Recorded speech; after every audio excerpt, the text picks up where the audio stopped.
Today we will be reading Exodus 4 through 6. Moses answered, "What if they do not believe me or listen to me and say, 'The Lord did not appear to you'?" Then the Lord said to him, "What is that in your hand?" "A staff," he replied. Then the Lord said, "Throw it on the ground." Moses threw it on the ground, and it became a snake, and he ran from it. Then the Lord said to him, "Reach out your hand and take it by the tail." So Moses reached out and took hold of the staff, a snake, and turned it back into a staff in his hand. "This," said the Lord, "is so that they may believe that the Lord, the God of their fathers, the God of Abraham, the God of Isaac, and the God of Jacob, has appeared to you." Then the Lord said, "Put your hand inside your cloak." So Moses put his hand into his cloak, and when he took it out, the skin was leprous. It had become as white as snow. "Now put it back into your cloak," he said. So Moses put his hand back into his cloak, and when he took it out, it was restored, like the rest of his flesh. Then the Lord said, "If they do not believe you or pay attention to the first sign, they may believe the second.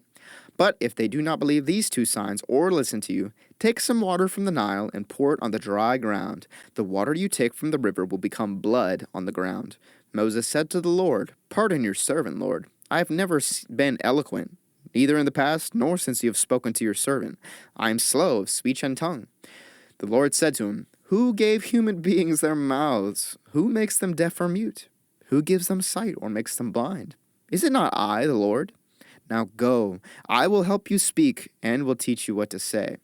But Moses said, "Pardon your servant, Lord. Please send someone else." Then the Lord's anger burned against Moses, and he said, "What about your brother, Aaron the Levite? I know he can speak well. He is already on his way to meet you, and he will be glad to see you. You shall speak to him and put words in his mouth. I will help both of you speak and will teach you what to do. He will speak to the people for you, and it will be as if he were your mouth, and as if you were God to him. But take this staff in your hand, so you can perform the signs with it." Then Moses went back to Jethro, his father-in-law, and said to him, "Let me return to my own people in Egypt to see if any of them are still alive." Jethro said, "Go, and I wish you well." Now the Lord had said to Moses in Midian, "Go back to Egypt, for all those who wanted to kill you are dead." So Moses took his wife and sons, put them on a donkey, and started back to Egypt. He took the staff of God in his hand. The Lord said to Moses, "When you return to Egypt, see that you perform before Pharaoh all the wonders I have given you the power to do. But I will harden his heart so that he will not let the people go. Then say to Pharaoh, 'This is what the Lord says. Israel is my firstborn, and I told you, let my son go so he may worship me. But you refuse to let him go, so I will kill your firstborn son.'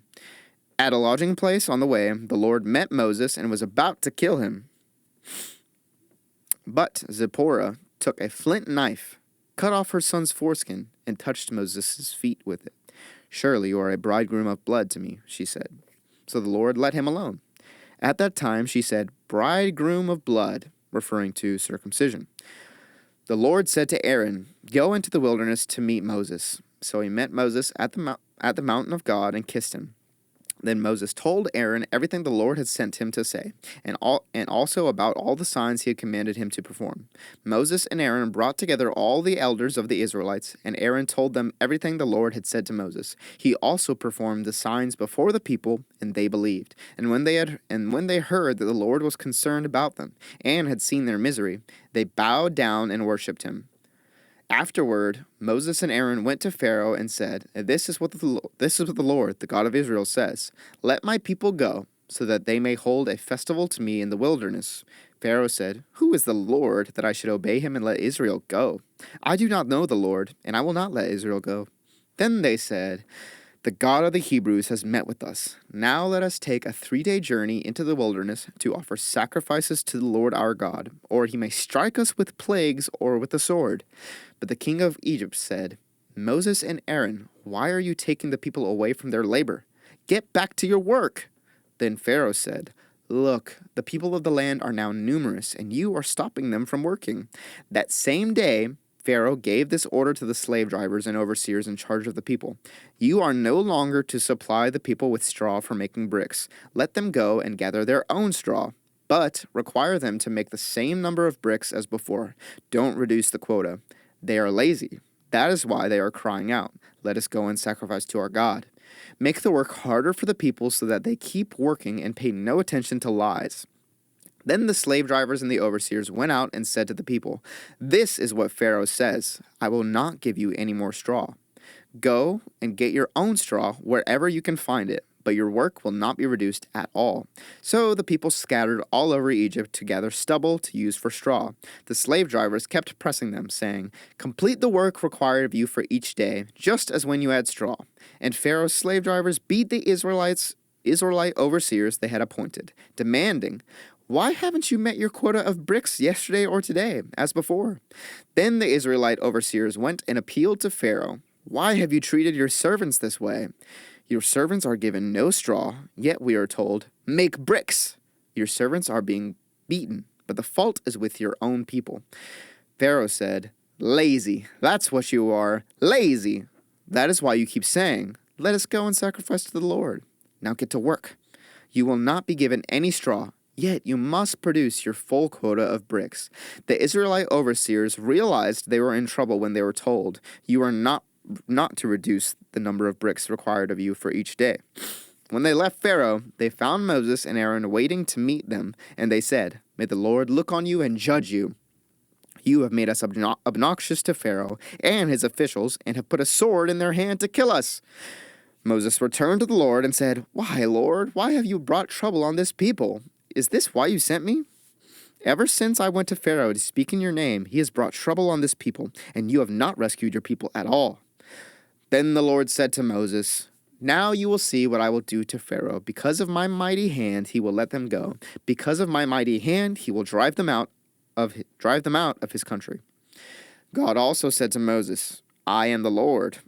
I appeared to Abraham, to Isaac, and to Jacob as God Almighty. But by my name, the Lord, I did not make myself, but by my name, the Lord, I did not make myself fully known to them. I also established my covenant with them to give them the land of Canaan, where they resided as foreigners. Moreover, I have heard the groaning of the Israelites, whom the Egyptians are enslaving, and I have remembered my covenant. Therefore, say to the Israelites, I am the Lord, and I will bring you out from under the yoke of the Egyptians. I will free you from being slaves to them, and I will redeem you with an outstretched arm and with mighty acts of judgment. I will take you as my own people, and I will be your God. Then you will know that I am the Lord your God, who brought you out from under the yoke of the Egyptians. And I will bring you to the land I swore with uplifted hand to give to Abraham, to Isaac, and to Jacob. I will give it to you as a possession. I am the Lord." Moses reported this to the Israelites, but they did not listen to him because of their discouragement and harsh labor. Then the Lord said to Moses, "Go tell Pharaoh, king of Egypt, to let the Israelites go out of his country." But Moses said to the Lord, "If the Israelites will not listen to me, why would Pharaoh listen to me, since I speak with faltering lips?" Now the Lord spoke to Moses and Aaron about the Israelites and Pharaoh, king of Egypt, and he commanded them to bring the Israelites out of Egypt. These were the heads of their families. The sons of Reuben, the firstborn son of Israel, were Hanak and Palu, Hezron and Carmi. These were the clans of Reuben. The sons of Simeon were Jemuel, Jamin, Ohad, Jachin, Zohar, and Shaul, the son of a Canaanite woman. These were the clans of Simeon. These were the names of the sons of Levi according to their records: Gershon, Kohath, and Merari. Levi lived 137 years. The sons of Gershon, by clans, were Libni and Shimei. The sons of Kohath were Amram, Izhar, Hebron, and Uzziel. Kohath lived 133 years. The sons of Merari were Mali and Mushi. These were the clans of Levi according to their records.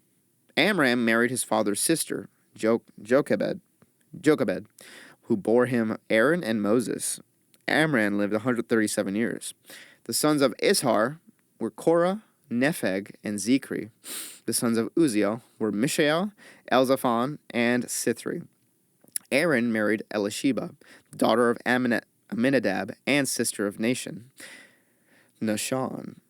and she bore him Nadab and Abihu, Eleazar, and Itamar.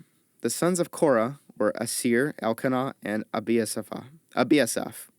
These were the Korahite clans. Eleazar, son of Aaron, married one of the daughters of Putiel, and she bore him Phinehas. These were the heads of the Levite families, clan by clan. It was this, Aaron and Moses, to whom the Lord said, "Bring the Israelites out of Egypt by their divisions." They were the ones who spoke to Pharaoh, king of Egypt, about bringing the Israelites out of Egypt. This same Moses and Aaron.